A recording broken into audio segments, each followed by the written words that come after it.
Hello, in this video I'm going to show you how to enable or disable automatic audio description on the iPhone.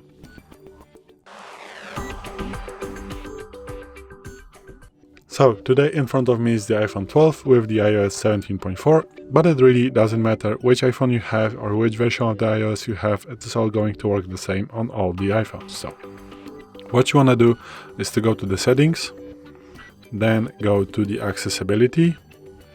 Then you want to go to the audio description, and here you can select this feature to on. From the factory settings it is set to off, but if you select to on, when available automatically it will play audio description of anything. So now this feature is on, and to turn it off you just need to do the same steps, or just to get to the settings you just need to do the same steps. So again, settings, then accessibility, then audio descriptions, and just click on the button to make it gray. So now it means it is off, and now it is on. So this is it. Thanks for watching. I hope this video helped you. If it did, please leave a like and consider to subscribe to our channel. Bye!